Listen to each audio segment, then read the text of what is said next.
Alors ma relation avec Marcel Pagnol, elle remonte à mon enfance.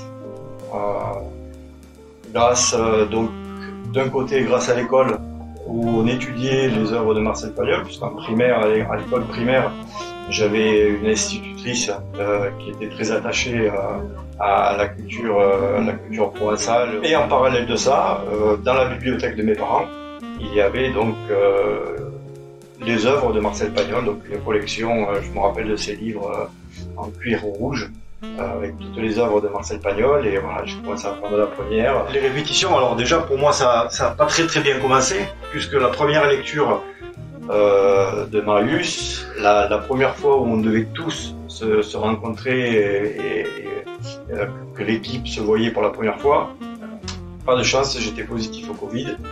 Donc moi, ma première rencontre, ça a été en visio de chez moi, où j'ai fait la première lecture en visioconférence. Heureusement, par la suite, lors de nos premières répétitions, le Covid c'était derrière moi, et donc nous avons pu attaquer vraiment le travail en présentiel.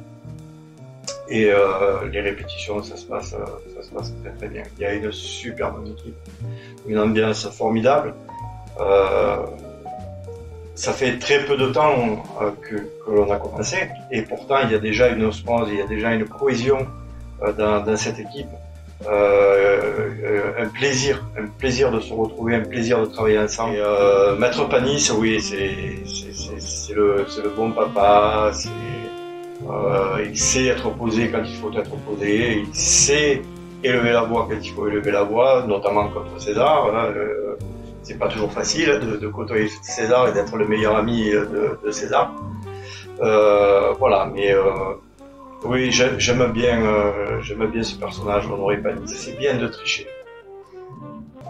Entre amis, ça pimente un peu les parties de cartes. Alors, c'est bien de tricher quand c'est à votre avantage, on va dire. Là, en l'occurrence, dans la partie de cartes, c'est à mon désavantage. Donc, je dirais non, c'est pas bien, il faut pas tricher. Surtout quand on s'appelle Honoré Panis, c'est pas bien de tricher contre lui. À la partie de cartes, il était sur le point de gagner. Je suppose que c'est pas une chose qui doit arriver très souvent avec César en face et qui passe son temps à tricher. Donc là, il était sur le point de gagner et puis tu me fends le cœur. Mais je suis sûr que Panis un jour il gagnera César en cartes.